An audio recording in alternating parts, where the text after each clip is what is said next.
Bagaimana bentuk yang sederhana ini, garis-garis desainnya itu memberikan karakter yang cukup kuat begitu. Jadi kesannya itu ketika orang lihat rumah ini, oh pasti ini rumah Pak Omo.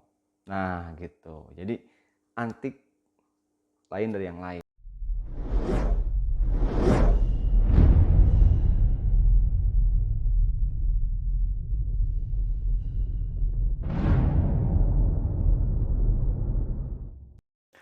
Assalamualaikum warahmatullahi wabarakatuh, sahabat Patih Karya. Pada kesempatan kali ini saya akan mereview rumah milik Bapak Omo Cicantel. Ya, teman-teman sebelumnya bisa saksikan beberapa video cuplikan yang sudah kami upload. Tentunya di video-video sebelumnya teman-teman bisa cek di deskripsi link videonya untuk review rumah Bapak Omo ini. Nah, rumah ini dibangun di tahun sekitar 2018.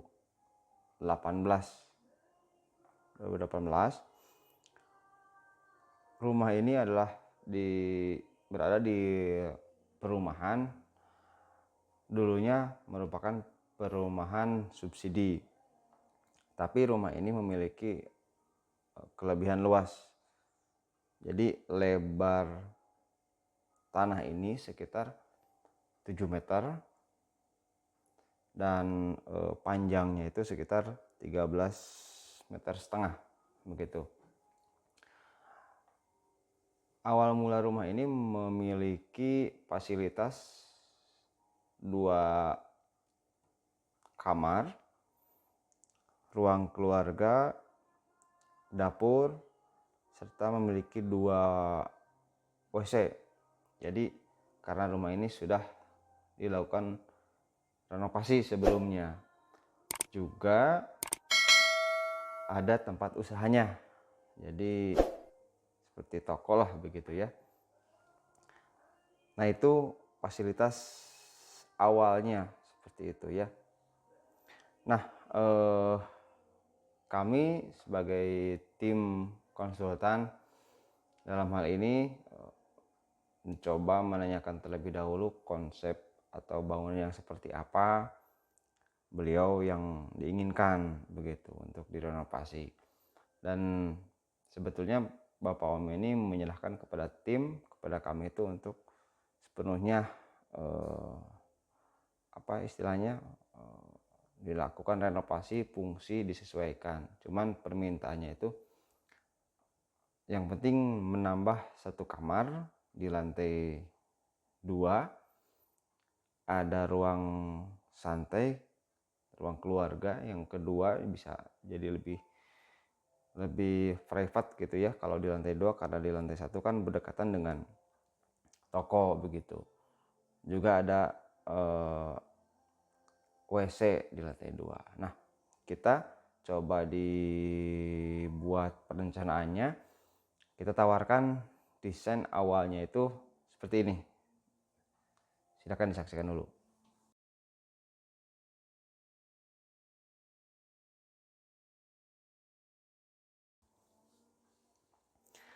Nah, dari gambar tersebut kita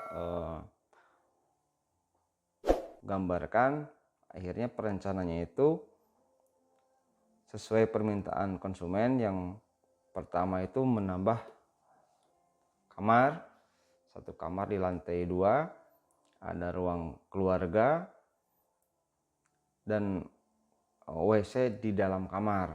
Nah, kita juga tambahkan ada service area untuk mencuci dan menjemur di lantai 2 begitu. Jadi ada nilai tambahannya, sehingga untuk menjemur tidak harus repot-repot pemilik menjemur di depan rumah begitu ya. Jadi sudah terkonsep semua, ada area servis, sehingga konsumen lebih memudahkan nyuci langsung dijemur di tempat yang sama begitu. Nah, dari konsep yang akan kami rencanakan itu, kami mencoba mendeskripsikan konsep yang kami bangun tersebut dalam suatu sketsa, dengan tema yang kami usung itu desainnya itu kontemporer modern lah ya. Jadi lebih lebih modern, lebih terbaru konsepnya, sehingga saya prediksi rumah ini akan bertahan lama dari segi konsep desainnya itu ya sekitar minimal 10 tahun ke atas begitu. Jadi tidak terlalu ketinggalan zaman begitu. Nah, tapi ini ada sesuatu hal yang sangat penting dari segi desain rumah Paumo ini. Beliau adalah seorang berniaga, jadi punya toko kan awalnya itu ya yang sudah berjalan dan ramai sebetulnya tokonya tersebut. Nah, kami di sini memang harus hati-hati dalam prinsip desain. Jangan sampai yang pertama itu jelas ini tampilan rumah dan toko ya, rumah dan toko digabung. Nah, jangan sampai konsep yang kami bangun ini berpengaruh terhadap usaha yang sudah berjalan toko tersebut, sehingga kami berprinsip tampilan toko adalah yang utama begitu, tapi juga tampilan rumah tetap harus menawan. Nah, pada dasarnya seperti itu begitu. Jadi jangan terlihat kaku kayak toko begitu ya, tapi juga memang harus tampilan dari segi estetika harus tetap oke begitu. Juga jangan sampai toko tersebut kesannya tidak terlihat atau lebih menonjolkan pada sisi rumahnya. Nah, kami tetap di sini berpaduan, kami tonjolkan semaksimal mungkin dari segi konsep tokonya karena itu adalah tempat usaha beliau. Lalu proyeksi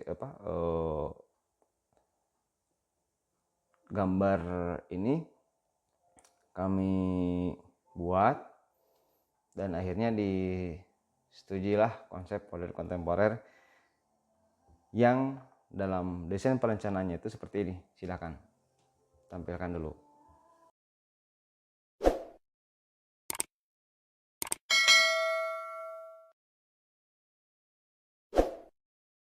Nah, itu dari gambar terlihat sekali teman-teman, jadi konsep tokonya itu di depan dan sangat menonjol bahkan aksesnya itu terpisah antar ke rumah dan ke toko terpisah. Di sampingnya itu ada area garasi. Ada area garasi juga, ini difungsikan sebagai tempat penyimpanan barang juga. Itu lebarnya itu garasi tersebut sekitar 4 meter sehingga bisa masuk mobil dan bisa menyimpan barang-barang juga. Oh iya, tambahan juga teman-teman, jadi perencanaan yang dibuat di lantai 2 tadi yang sudah saya sebutkan, satu kamar tidur, ruang keluarga, service area, WC. Nah, juga kami melakukan perubahan di lantai 1. Ada gudang penyimpanan barang. Karena lagi kita sampaikan bahwa rumah ini tidak hanya sebatas rumah tinggal, tapi juga sebagai tempat usaha beliau juga yang sudah berjalan lama tentunya begitu. Sehingga kami berpikir perlu sebuah gudang sehingga memudahkan untuk penyimpanan barang. Nah, begitu. Luas bangunan atau luas tanah itu 7 meter kali 13,5 meter. Bangunan yang kami renovasi itu luasnya sekitar 70 meter, itu bangunan utama. Jadi bangunan utama itu 2 lantai, satu lantai 3 meter, 35 meter, di lantai 2 35 meter. Nah, di luar itu juga kami mengerjakan beberapa pekerjaan untuk menyesuaikan ruangan lainnya, karena ini tidak full sebetulnya dibangun semua, tidak full. Yang kami sisakan dan tidak kami kerjakan sama sekali itu di 2 kamar. Di 2 kamar yang satu betul-betul tidak kami kerjakan, itu murni bawaan perum istilahnya, bawaan perum. Jadi juga ini sebagai istilahnya kenang-kenangan begitu ya. Kenang-kenangan ini ruangan awalnya dulu lah begitu. Itu tidak kami kerjakan. Nah, di kamar yang satu lagi kita ada beberapa pekerjaan, perapian pergantian keramik, pergantian dinding kusen, dinding diganti lagi begitu. Dapur juga kita ganti plafonnya, mejanya diganti. Emang jadi kalau renovasi ini sifatnya tidak baku teman-teman. Jadi kadang-kadang di dalam perjalanan kita membangun ya ada perubahan begitu, ada penambahan pekerjaan. Oh ternyata nanggung nih, ruangan A pengen ditambahin ini, ruangan B ditambahin ini begitu. Dan itu sangat-sangat terbuka sekali, istilahnya itu hal tersebut. Jadi memang udah sangat lumrah dalam suatu project yang kami kerjakan itu. Memang kami sifatnya banyaknya renovasi. Jadi dalam perjalanan itu nambah pekerjaan begitu. Ya nggak apa-apa, no problem. Yang penting ya kembali kepada RAB pertama kita laksanakan. Jika ada perubahan kita diskusikan lagi, cari titik temunya, apa pekerjaan yang kita kerjakan, tambahan-tambahannya. Tapi juga ini harus dihitung terlebih dahulu, sifatnya terbuka, berapa kisaran harga yang akan dikeluarkan untuk penambahan pekerjaan. Atau kalau misalkan kebetulan kami sama-sama enak begitu sama konsumen ya, dan kebetulan Bapak Om ini menyerahkan sepenuhnya pada kami, silakan pekerjaan ini diperbaiki, silakan dihitung. Dan ya alhamdulillah kami juga istilahnya itu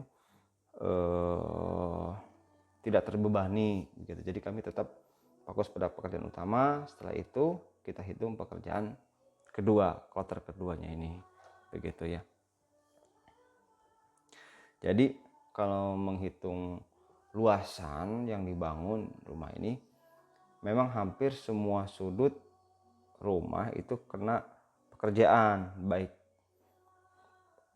pergantian keramik, plafon begitu ya, pergantian dinding. Memang rumah ini sekitar 75% rombak total, kecuali kamar utama, karena itu sebagai istilahnya itu ditinggal lah ya, ditinggal perum dulu begitu sebagai kenang-kenangan. Sisanya itu kita rombak total. Nah, spesifikasi dari pekerjaan yang kami laksanakan ini, yang pertama lantai, kami memakai lantai keramik ukuran 40 x 40. Atap yang kami pakai dari baja ringan dan genteng metal pasir. Atap ini dibongkar hampir setengahnya, diganti, karena memang ini renovasi, tidak full semua, tapi memang sebagian besar kami rombak begitu. Jadi atapnya kami pakai baja ringan. Kusen yang kami pakai masih kusen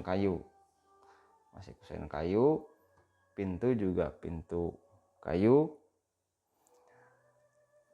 Pekerjaan ini sudah plus pemasangan pagar, juga kanopi dan loring door. Itu masuk pada pekerjaan yang kami laksanakan begitu ya. berapa harga dari project yang kami laksanakan ini. Nah, bangunan utama itu 70 meter persegi yang kami rombak total, bahkan dihancurkan. Kami sebelum kerja memang harus membongkar dulu pekerjaan-pekerjaan sebelumnya. Rumah ini dulu sudah pernah renovasi, dibongkar lagi, diperbaharui lagi fungsinya, sehingga kami membongkar banyak pekerjaan-pekerjaan sebelumnya, barulah kami bisa mengerjakan pekerjaan kami yang utama. 70 meter persegi dengan penambahan luasan yang dibangun, tambahannya itu sekitar 20 meter persegi, jadi total sekitar 90 meter persegi. Harga proyek yang kami kerjakan sekitar 170 juta. Berapa per meter? Tinggal teman-teman dibagi saja, 170 juta dibagi 90. Nah, memang kalau dihitung dari luasan kita ambil taruh 90 meter, ini per meter itu 1.900.000. Cuman ini enggak full, yang 20 meter ini kita enggak full kerjakan total. Jadi berupa perbaikan model pemindahan WC, terus bongkaran keramik, ganti plafon, banyak lah ya pekerjaan. Jadi nggak sepenuhnya dinding dihancurkan dari nol, enggak. Jadi hanya beberapa pekerjaan-pekerjaan tersebut. Kalkulasi kami di lapangan itu bukan 1.900.000, ya sekitar 2 jutaan, 2.200.000 per meter itu sudah include sama kanopi, sama pagar, sama rolling door, juga lantai keramik, kusen untuk pintu dan jendela itu kayu, pintu juga kayu, plafon sudah gypsum dan sudah upselling ya konsepnya itu.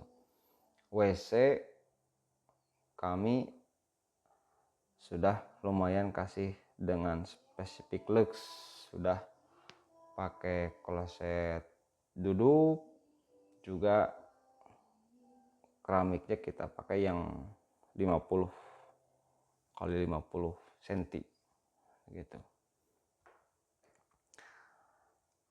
Plafon yang kami pakai upselling itu di ruang keluarga sudah pakai upselling, ruang kamar juga sudah pakai plafon upselling. Nah, jadi dari spesifikasi juga perencanaan pekerjaan, ini sifatnya borongan, cukup terjangkau teman-teman, cukup terjangkau. Bahkan menurut kami rumah ini memiliki nilai plus tersendiri begitu. Jadi kalau dibanding nilai investasi terbaru untuk rumah ini akan sangat mendongkrak terhadap harga rumah, nilai rumah tersebut. Misalkan awalnya ini rumah subsidi tapi dengan luas yang lumayan lebar gitu, dengan muka 7 meter dan dengan borongan sekitar 170 juta. Ini nilai rumah sudah 2 tingkat akan memiliki nilai yang sangat lebih dan investasi yang sangat besar begitunya. Jadi itulah teman-teman. Jadi kadang-kadang kalau direncanakan dengan matang gitu juga misalkan bisa mengepres biaya.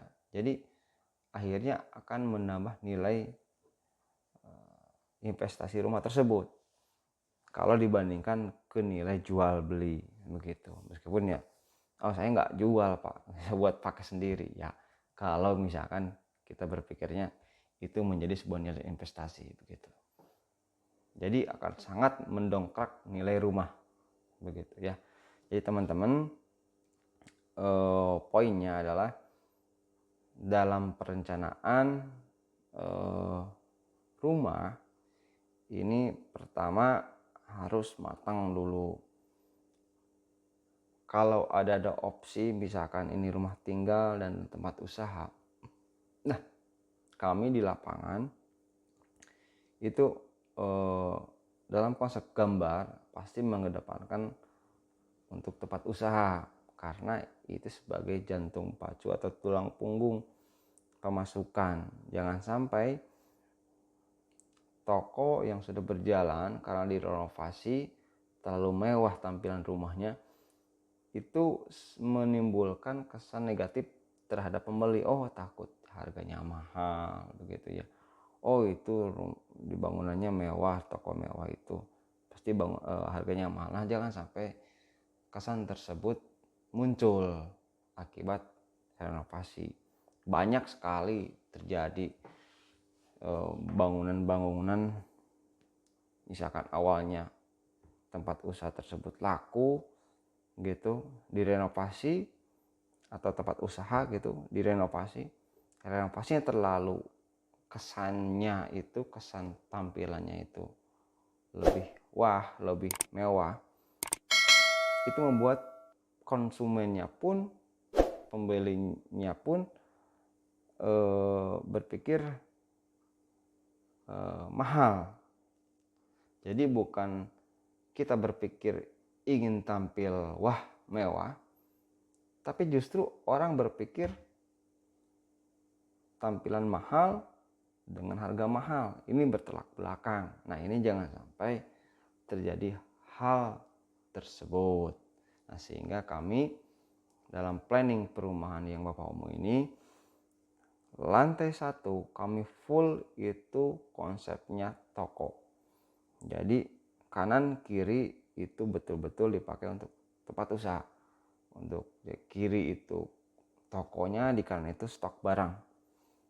Jadi tidak terlihat kesan apa ya. Jadi memang kuatnya itu kesan untuk komersil, rumah untuk komersil. Karena sebetulnya fasadnya ini, munculnya tampilan rumah itu ada di lantai 2.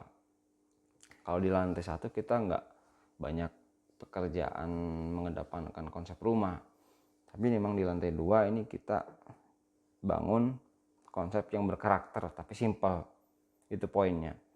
Kami buat rumah ini sederhana mungkin bentuknya, tapi bagaimana bentuk yang sederhana ini, garis-garis desainnya itu memberikan karakter yang cukup kuat begitu. Jadi kesannya itu ketika orang lihat rumah ini, oh pasti ini rumah Pak Omo. Nah gitu. Jadi lain dengan akan kami begitu.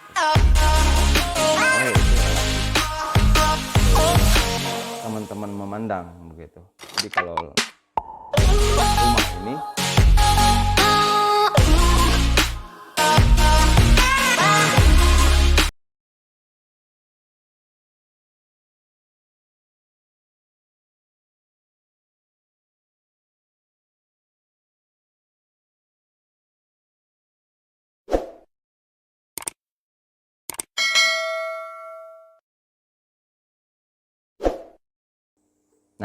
rumah ini kesannya itu seperti apa, itu tergantung teman-teman memandang.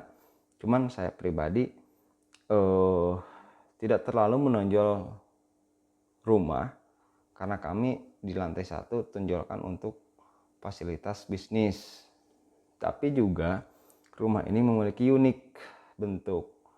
Nah, ini yang akan kami sampaikan kepada apa ya, kepada orang begitu. Yang penting karakter rumah ini kuat karakter rumah ini, kesan kuatnya terhadap pemiliknya Bapak Omo. Jadi kesan itu yang akan kami tonjolkan. Nah begitu. dalam pemilihan konsep gambar rumah milik Bapak Omo ini. Nah, teman-teman, ada yang ingin saya sampaikan terkait mengenai gambar atau konsep rumah yang dibangun begitu ya. Teman-teman bisa cek banyak di Google gambar rumah. Sekarang udah gampang sekali di YouTube, udah banyak gitu ya, lengkap dengan tutorial, dengan ukuran sebagainya begitu. Nah, yang saya ingin sampaikan di sini, teman-teman hati-hati dalam aplikasi desain tersebut. Jadi kalau memilih gambar, mencari referensi di internet, di Google, di YouTube mengenai fasad rumah atau layout rumah, itu hal yang pertama kali jadi faktor utama menentukan mencari gambar tersebut adalah ukuran rumah teman-teman awalnya seperti apa. Juga planning rumahnya ini apakah satu lantai atau dua lantai. Dan ketiga adalah fungsi lain dari desain tersebut, apakah rumah murni atau merupakan rumah komersil tempat usaha. Itu cukup 3. Karena di lapangan banyak sekali orang mencari referensi rumah karena ingin, mungkin sifatnya ya gambar gratis lah ya, nggak harus bayar gitu. Ambil gambar sana sini, caplok sana sini gitu ya. Oh, ada tampilan depannya dari gambar yang A, ambil. Untuk rolling doornya kita ambil yang B, ambil. Untuk kusen dan sebagainya kita yang C ambil. Digabungkanlah semuanya itu dalam satu konsep dan tidak terbayangkan, istilahnya itu tidak abstrak, masih abstrak, tidak terjabarkan lewat gambar kerja 3 dimensi ataupun gambar kerja 2 dimensi. Ini hati-hati teman-teman, karena hampir kebanyakan di lapangan itu akhirnya gagal. Ekspektasi awal tidak sesuai dengan realita di akhir. Sering sekali terjadi hal tersebut. Nah, kenapa bisa istilahnya misluk, tidak sesuai? Karena memang dari ukuran juga beda kadang-kadang ya. Dari ukuran rumah yang dibangun beda. Dan yang kedua, meskipun ukurannya sama, misalnya taruhlah kita ambil rumah yang tipe 36 misalkan, di internet banyak sekali. Kita pasangkan di rumah kita. Nah, ini gambar yang diambil dari Google misalkan gitu. Ini sudah ada ukuran. Sudah ada ukurannya. Dan jarang sekali ditampilkan di Google tersebut misalkan ya. Jadi teman-teman hanya bermodal konsep gambar tok, nggak ada ukuran. Nah, coba ini diaplikasikan di tempat teman-teman, itu jarang sekali yang 100% itu mulus sesuai dengan ekspektasi awal. Nah, ini makanya hati-hati. Saya sendiri pun di dalam mengerjakan gambar itu melenceng 10 cm pun itu sangat berpengaruh. Banyak ukuran-ukuran rumah yang toleransinya itu sangat kecil. Suatu tiang misalkan didirikan harusnya 3 meter misalkan. Kita kasih jarak 2,5 meter atau 2,80 meter. Itu jelas akan lain lagi ceritanya nanti ketika tiang tersebut jadi dirangkai dengan pendukung lain, dinding, kusen dan sebagainya, jelas akan beda. Nah, sehingga inilah yang nanti akan pasti terjadi bongkaran. Itu yang pertama. Yang kedua juga, hati-hati jangan sampai kalian salah caplok.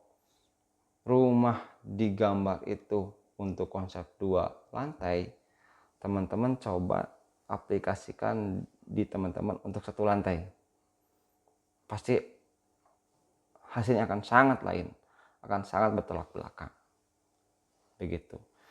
Jadi buat kami pribadi, saya dalam menentukan suatu gambar konsep rumah misalkan ya, pengalaman ini kita sharing pengalaman. Saya lihat referensi dari YouTube sering, dari Google apalagi, dari Pinterest itu kebiasaan saya tiap waktu kalau mencari referensi. Jadi kalau dihitung itu ribuan gambar yang saya buka, dan nggak pernah ada satu gambar rumah yang saya buat plek 100% atau minimal 80-70% sesuai dengan gambar. Gak ada. Jadi memang kalau betul-betul digambar itu memang ceritanya jadi lain. Ketika kita ngambil referensi gambar A, kita coba gambar lagi, ternyata kadang-kadang nggak matching, nggak sesuai. Apalagi teman-teman sifatnya langsung diaplikasikan di lapangan, sudah bongkar pasang gitu, sudah dikerjakan. Kalau salah ya bongkar lagi. Ya hati-hati, itulah yang ingin saya sampaikan di sini. Jadi seperti itu. Juga fungsi ini, ketika nyaplok satu gambar, hati-hati fungsinya seperti apa. Jadi setiap konsep gambar itu pasti dibuat desain tersebut sesuai dengan fungsi dan tujuan dari gambar tersebut. Nah ini jangan sampai salah fungsi begitu ya. Jadi memang intinya lah kalau menurut saya, untuk membangun suatu rumah itu udah teman-teman bisa beli gambar aja, atau enggak cari pemborong yang sudah include dengan gambar, sehingga tidak ada istilahnya itu, tidak ada perbedaan paham, satu visi, satu tujuan. Realita di lapangan ini mengikuti pada gambar yang direncanakan. Itu teman-teman poinnya.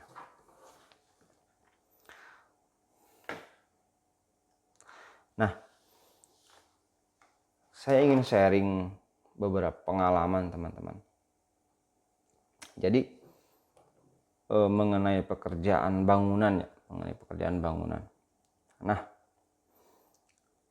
kalau saya bandingkan gitu ya, cerita kita di sekitar gitu, di lingkungan sekitar,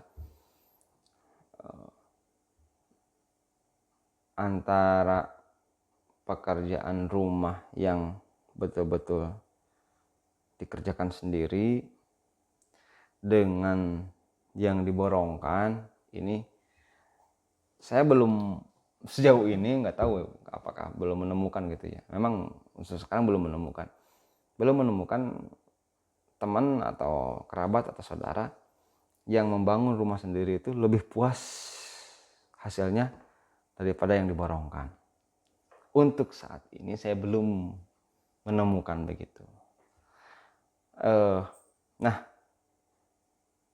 pikiran saya seperti ini teman-teman. Jadi memang banyak sekali masalah yang bisa terjadi ketika teman-teman membangun rumah secara pribadi, secara dikerjakan sendiri, ambil tukang sendiri gitu ya, dikerjakan.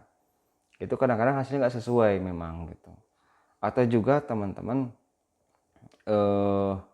ya saya sharing pengalaman ya, kalau misalkan diborong, ini jangan tanggung-tanggung. Lebih baik diborongkan ini adalah langsung teman-teman terima kunci rumah maksudnya begitu. Jadi sudah beres, nggak ada pekerjaan bongkaran, nggak ada kita sendiri, nggak ada pembersihan pekerjaan, semua sudah beres. Dan yakinkan pemborong itu yang melaksanakan 100% semuanya. Nah, banyak sekali di lapangan ini beberapa itu berpartner teman-teman, meskipun pada sana dalam artian diborongkan, kita punya uang kita kasih gitu, ke pemborong atau ke timnya, banyak di lapangan itu tidak yang 100% dilaksanakan oleh orang tersebut. Misalkan untuk plafon, untuk atapnya beda dikasihkan ke yang lain, untuk elektrikalnya dikasihkan ke yang lain. Bahkan misalkan untuk bahan dan pekerjaannya pun berbeda, istilahnya pakai subkontraktor. Nah ini hati-hati teman-teman, hati-hati, jangan sampai hal tersebut terjadi. Jadi kalau yang namanya pekerjaan membuat rumah maksudnya, pekerjaan membuat rumah ini kan skalanya kecil lah, beda dengan proyek pemerintah, jalan, gedung dan sebagainya, skalanya kecil.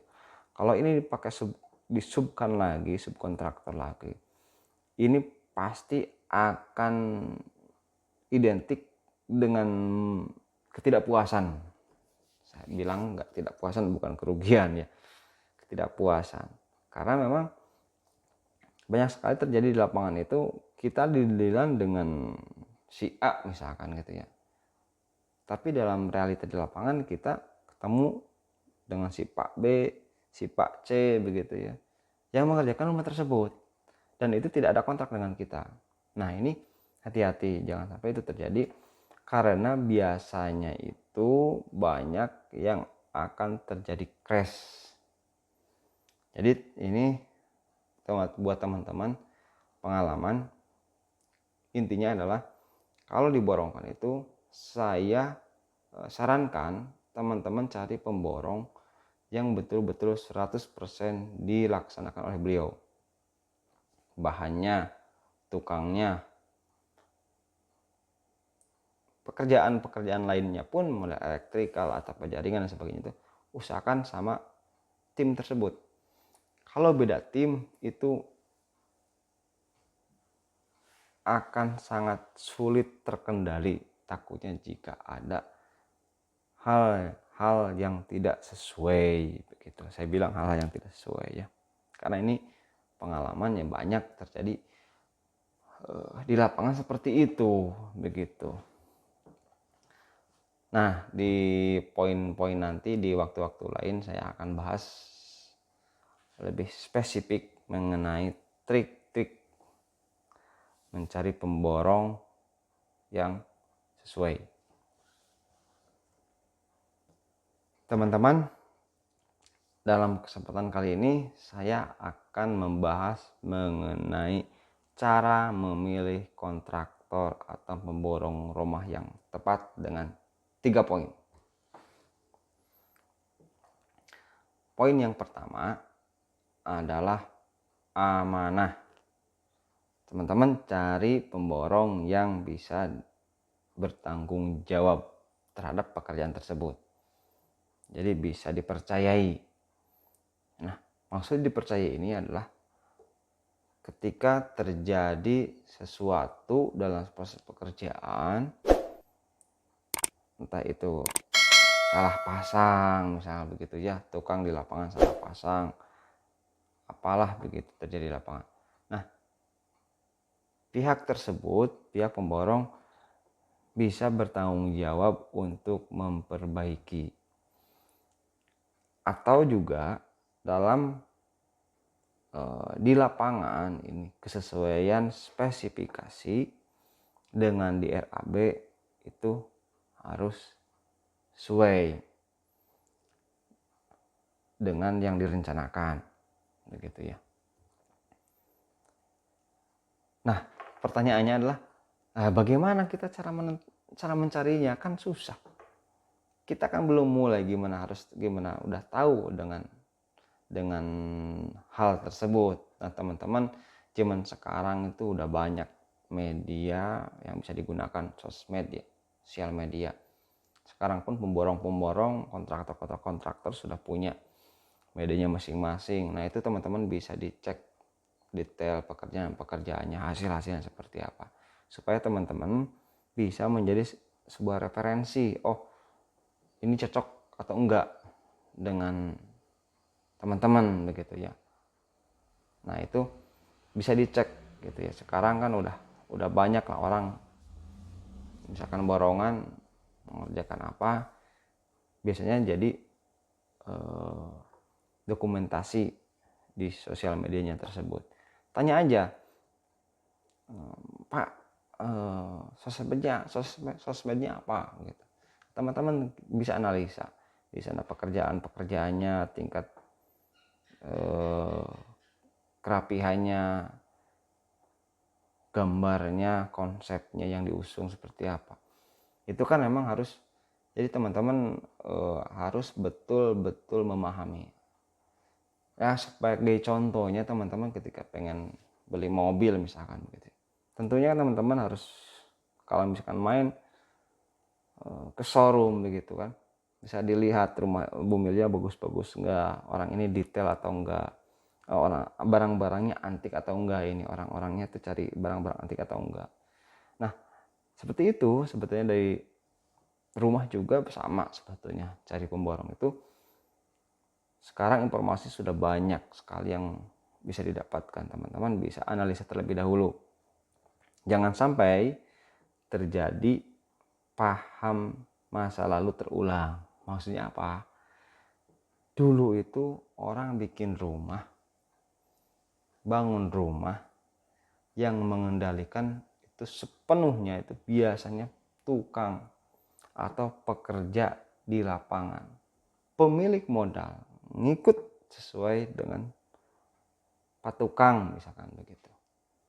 Nah, ini zaman sudah bertransformasi, sudah jauh sekali, udah media informasi sudah banyak. Nah, sekarang itu teman-teman menentukan tersendiri begitu. Pengen seperti apa rumahnya, konsepnya seperti apa, barulah cari pemborong yang sesuai. Nanti bisa tukar pikiran, bisa sharing ilmunya, keinginan teman-teman disampaikan, dan solusi dari pemborong arsiteknya pun diberikan. Begitu. Jadi itu poinnya, tips mencari pemborong atau kontraktor yang sesuai dengan teman-teman. Tips yang kedua, teman-teman harus mengetahui konsep pekerjaan yang dilaksanakan nanti. Apakah pekerjaan semuanya dilaksanakan oleh tim kontraktor tersebut, atau beberapa pekerjaan ini mereka join dengan tukang atau sifatnya jasa yang lain. Banyak memang sekarang itu misalkan ngeborong suatu rumah, ya atapnya dikasihkan ke yang lain, pagar ke yang lain, aluminium ke yang lain. Itu pasti selain bengkak dari segi biaya, juga kesesuaian di lapangan juga ini akan riskan.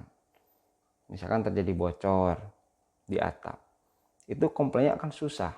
Oh, itu mah pekerjanya atap, bagian tukang atap Pak yang mengerjakan, nanti kita kontak lagi ke tukang atap. Nah, seperti itu kan repot, gak sesuai kan. Nah, hati-hati, intinya jangan sampai pekerjaan yang dilaksanakan itu, usahakan hindari pakai subkontraktor, supaya apa, teman-teman bisa lebih enak minta pertanggungjawabannya begitu ketika terjadi apa-apa. Karena bikin rumah itu nggak ada yang sangat 100% gitu sesuai, pasti ada sedikit-sedikit yang tidak sesuai. Nah, ini kan kita perlu ketika compare-nya itu, pengerjaan perbaikannya itu akan gampang kalau semua dikerjakan oleh satu tim. Tapi kalau pakai subkontraktor itu udah susah lagi Pak, udah susah lagi, banyak sekali nanti ombel-embel biaya tambahan, klaim asuransi jika terjadi sesuatu dalam proses pengerjaan bangunan tersebut begitu. Nah, itu poinnya.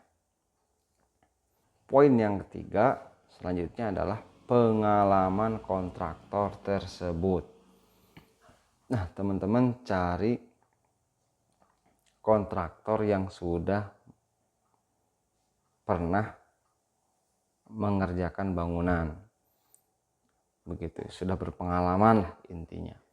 Jangan sampai teman-teman bangunan yang direncanakan itu diborong oleh kontraktor yang belum berpengalaman. Maksud saya di sini adalah banyak sekali orang yang mengatasnamakan kontraktor tapi belum pernah melaksanakan. Itu istilahnya itu, misal orang tersebut punya profesi sebagai tukang, ingin memborong pekerjaan rumah, dan itu belum pernah, atau beliau tidak punya tim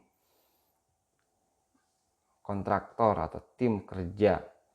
Nah, ini hanya kalau bermodalkan skill keahlian dalam membangun rumah untuk menjadi seorang pemborong atau kontraktor rumah, ini akan sangat sulit dilaksanakan dan pasti banyak terjadi ocehan-ocehan atau misalkan ketidaksesuaian di lapangan. Entah itu misalkan dari segi koordinasi antar tim tidak sama, atau segi dari pembayarannya pun tersendat. Ini sering terjadi. Kenapa? Karena untuk membangun, untuk memborong itu perlu sebuah tim. Ini membangun rumah itu pekerjaan rumah besar gitu, perlu sebuah tim. Seorang kontraktor sudah tahu tentu dengan timnya, dengan kekuatan manpower tiap harinya seperti apa begitu, sudah tahu. Nah, kalau misalkan hanya bermodalkan skill kemampuan dalam mengerjakan bangunan saja, dalam artian itu dia sebagai seorang profesional atau tukang ini memborong suatu rumah, ini beliau perlu keahlian lagi, tidak hanya skill dalam membuat rumah secara pribadi dia unggul, tapi dia juga harus mampu mengelola tim, karena hubungannya dengan pengawasan pekerjaan di lapangan, hubungannya dengan manajemen keuangan. Ini yang sering fatal. Banyak sekali di luar sana itu ada berita misalnya atau informasi tukang gagal bayar, gak dibayar, nunggak pembayarannya. Saya bingung, kenapa itu bisa terjadi? Biasanya pemilik modal pasti lancar. Orang bikin rumah itu dia udah punya uang. Orang mau bikin rumah itu dia pasti udah punya tabungan, udah ada slotnya. Kalau sampai bayar tukang, dalam artian tukang di bawah nggak dibayar, berarti ini ada miskomunikasi, ada sesuatu hal. Pasti di belakangnya itu ada subkontraktor atau enggak orang yang memegang kendali pekerjaan yang tidak amanah begitu. Makanya hati-hati, pekerjaan bangunan itu adalah pekerjaan sangat besar. Jadi tentukan 3 prioritas dalam memilih kontraktor yang sesuai teman-teman. Yang pertama itu kontraktor tersebut amanah atau tidak. Yang kedua,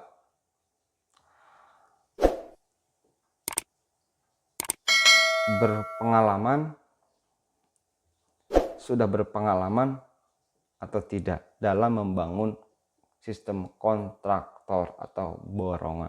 Bukan dalam berpengalaman mengenai melaksanakan pekerjaan rumah, bangun rumah yang sifatnya proporsional tukang. Ini berpengalaman secara tim membangun rumah begitu. Yang ketiga, cek portofolio kontrak tersebut. Bisa di media sosial, bisa di Facebooknya, bisa di IG-nya. Teman-teman bisa analisa pekerjaan yang sudah dilaksanakan kontraktor tersebut, dari segi pekerjaan tingkat kerapihan, dari segi tampilan rumah atau fasad rumah yang selalu dibikinnya gitu, atau dari segi komentar-komentar dari sosmed tersebut, itu sudah mencirikan, sudah bisa menjadi tarik kesimpulan kontraktor atau pemborong tersebut seperti apa. Ini panduan untuk teman-teman kiranya menentukan cari kontraktor yang tepat, yang handal, yang sesuai dengan Anda inginkan. Dari 3 poin tersebut dalam menentukan tukang, saya ingin menambahkan 1 poin lagi sebagai catatan yang paling penting di akhir ini. Kalau di luar itu banyak orang yang mencari borongan yang sifatnya hanya membayar tukangnya saja atau pekerjaan jasanya saja. Nah, ini teman-teman, saya menyarankan ke teman-teman itu hati-hati kalau konsep borongan seperti ini. Karena menurut saya pribadi, orang yang mengerjakan pekerjaan seperti ini biasanya kebanyakan tukang yang profesional, expert sebagai tukang bangunan atau di bidang pekerjaan di lapangan, bukan yang expert terhadap borongan atau kontraktor. Ini akan sangat berbeda. Pekerjaan borongan itu hubungannya dengan manajemen waktu, manajemen keuangan, manajemen sumber daya manusianya. Itu tergabung dalam satu tim harusnya. Kalau sifatnya pekerjaan jasa borongan saja, biasanya ini kan yang mengambil adalah tukang yang profesional, sehingga dia mencari pekerjaan yang lain yang dikerjakan oleh beliau. Dan ini biasa di lapangan banyak ketidaksesuaian atau banyak miskomunikasi. Entah itu pembayaran yang tersendat, mungkin karena sifatnya ada oknum yang mengambil keuntungan dulu sebelum pekerjaan beres. Dan yang namanya ini kan sifatnya biasanya kan intinya begini, keuntungan pekerjaan seperti ini, untung dan buntungnya itu sangat tipis. Kalau dia punya super tim atau tim yang bagus, dia bisa sifatnya bisnis untung begitu. Ada selisih yang bisa menjadi keuntungan.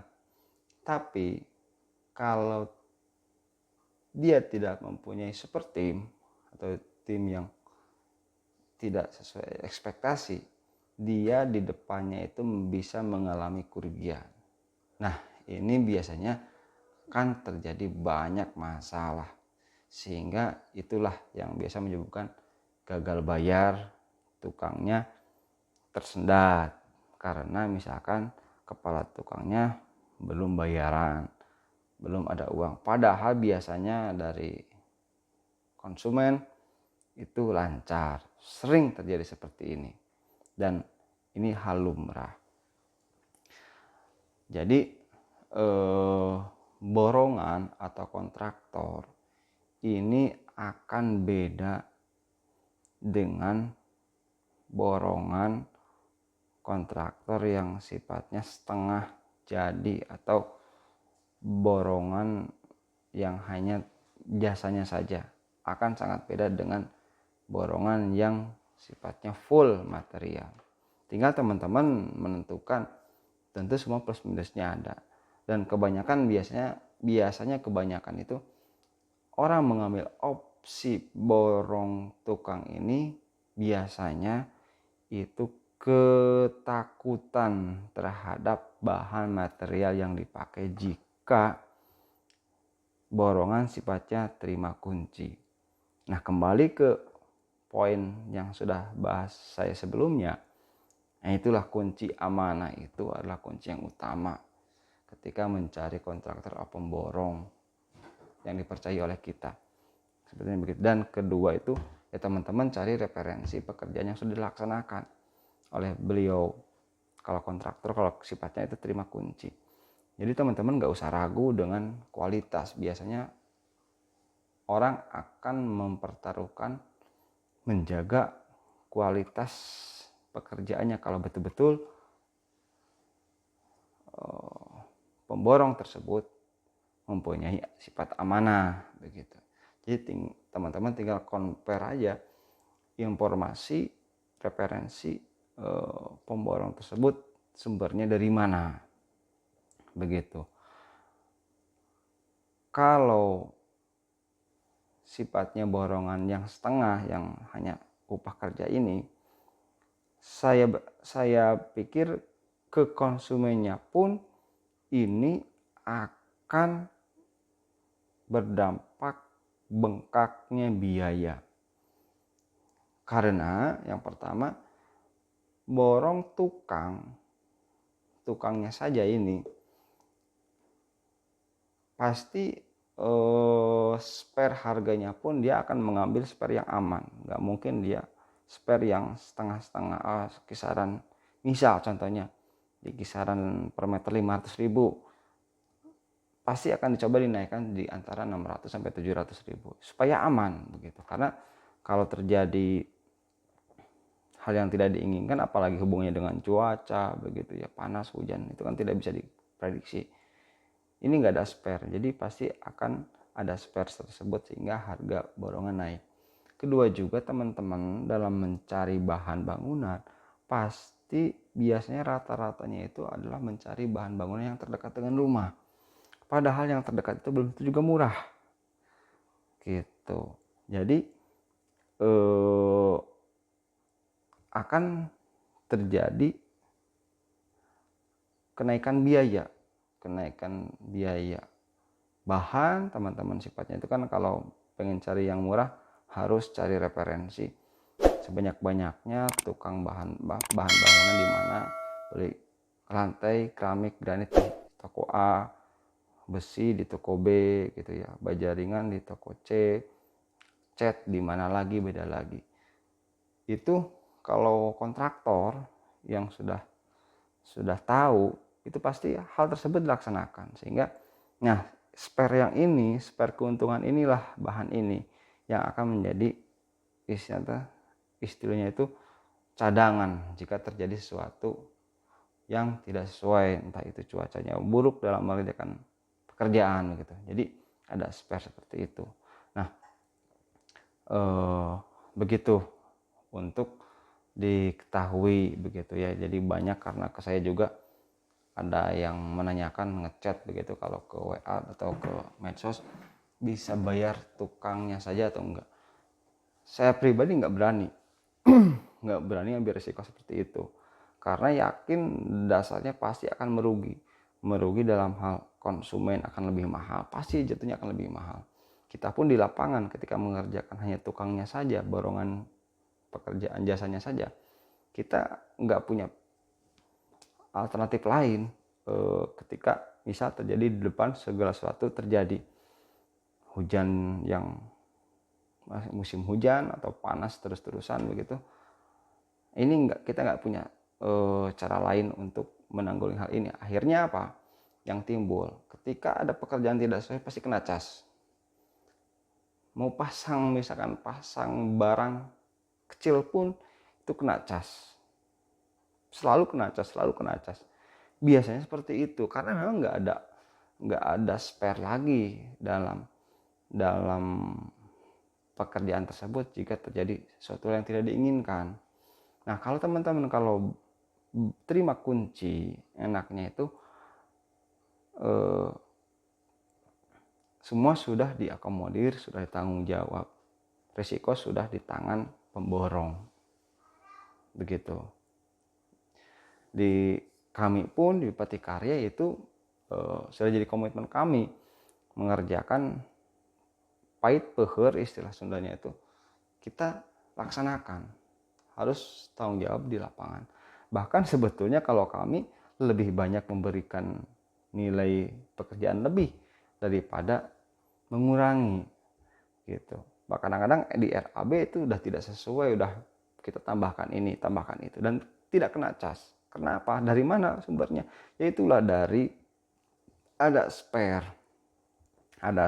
biaya, atau kita dapat barang yang cukup lumayan lagi ada diskon begitu. Itu akan menjadi spare cadangan ketika terjadi sesuatu hal. Nah, kalau hanya jasanya saja ini kan sangat sulit. Pasti mengerjakan sedikit kena cas, mengerjakan sedikit kena cas begitu.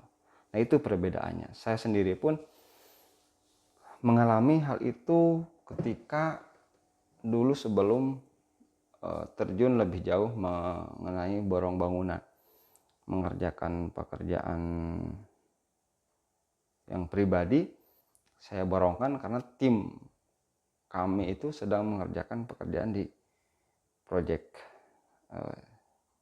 yang lain dulu. Karena saya nggak mau ambil risiko, takut saya gagal, akhirnya ya saya lebih baik mengalah mencari tim yang lain untuk mengerjakan pekerjaan pribadi saya. Sistemnya itu sama, jadi sistem cuman bayar tukang saja, bahan saya yang tanggung. Akhirnya apa ya, banyak ketidaksesuaian di lapangan. Pekerjaan kejar waktu sehingga mengesampingkan mengenai tingkat kerapihan. Pekerjaan detail-detail itu tidak tercapai, banyak koreksi. Pekerjaan kecil yang sangat detail. Karena ya saya juga menyadari, oh ya seperti itu memang dalam pikiran saya, oh iya memang mereka nggak ada spare untuk cari aman begitu. Karena ya satu jalur dia keuntungannya dari jasa. Syukur-syukur dapat timnya yang bagus. Kalau timnya nggak sesuai, udah antara untung dan rugi sangat dekat sekali. Karena bayar borong tukang atau borong pekerjaan yang paling menentukan ini adalah super tim yang bekerja. Kalau timnya jelek, pekerjaannya lambat, otomatis rugi. Nah, sedangkan dalam proses pengerjaan borongan jasa saja, kebanyakan ini dilakukan oleh profesional tukang. Dia merekrut pekerja-pekerja lain untuk bergabung mengerjakan proyek tersebut. Sehingga kan dari segi profesional belum teruji, dari segi kekuatan sumber daya manusianya pun belum tahu, sehingga keuntungan atau kerugian pun sangat-sangat minim. Itu yang saya pernah alami juga. Begitu kita sharing pengalaman dalam hal ini. Yang penting itu teman-teman, saran dari saya, kalau mau membangun rumah, borongkan saja. Yang penting teman-teman, kuncinya itu bagaimana mencari pemborong tukang yang amanah, yang profesional gitu. Dari portofolionya dia punya track record yang bagus, bisa dilihat dari media sosialnya, dari segi Facebooknya, Instagramnya begitu. Banyak pasti yang profesional akan mengupload beberapa pekerjaan-pekerjaan yang dilaksanakannya, itu pasti akan terlihat begitu. Jadi kalau itu sudah ketemu, akan lebih memudahkan teman-teman dalam proses pengawasan. Tinggal awasi saja pekerjaan, masalah kualitas, masalah material, tinggal diawasi saja begitu. Daripada teman-teman ambil risiko yang tadinya ingin ngirit, menghemat budget dengan cara tukang diborongkan, teman-teman cari barang sendiri, yang akhirnya malah terbalik, akan membengkak. Teman-teman dapat barang yang mahal-mahal, nggak tahu barang sumber dari mana, begitu. Yang penting dekat rumah. Kalau jauh akan repot dengan transportasi dan sebagainya, ribet lagi. Juga tukang ini akan sangat mahal karena ya tidak ada spare untuk terjadi ketika ada tidak sesuai, nggak ada spare untuk menanggulangi kerugian, sehingga pasti biasanya mahal juga biayanya. Jadi akan sangat-sangat ribet dalam hal ini. Itu teman-teman. Jadi saran dari saya, sudah kalau teman-teman punya budget yang sudah siap untuk membangun rumah, mending di konsepnya itu terima kunci. Akan sangat memudahkan teman-teman, nggak usah ribet gitu. Masalah ketakutan antara ketidaksesuaian di lapangan, teman-teman yang penting cari gali informasi, temukan orang yang tepat untuk berpartner dengan teman-teman membangun rumah, begitu. Daripada teman-teman ambil cara setengah borong, kalian teman-teman beli bahan itu sangat ribet dan akan sangat riskan. Jujur banyak sekali komplainan terhadap saya, teman-teman kerabat yang mengerjakan hal serupa. Jadi sistemnya pakai jasa borong pekerjaan. Jadi ribet, jadi banyak sekali hal-hal yang tidak sesuai. Mau pasang ini kena cas, mau itu juga beda lagi, ini beda lagi. Akan sangat ribet. Akhirnya bukan awalnya kita cari kehematan, simpel, justru akan terbalik, lebih ribet dan lebih rumit, begitu. Itu ilmu yang bisa saya sharingkan, yang saya sampaikan murni dari pengalaman saya pribadi. Saya sharingkan ke teman-teman, tinggal teman-teman bagaimana menentukan yang cocok dengan teman-teman. Ini saya hanya sebatas sharing secara pribadi, pengalaman kami, pengalaman saya, pengalaman tim juga di lapangan, begitu. Jadi supaya menjadi referensi teman-teman dalam mewujudkan rumah impian teman-teman. Sekian dari saya. Salam Patih Karya.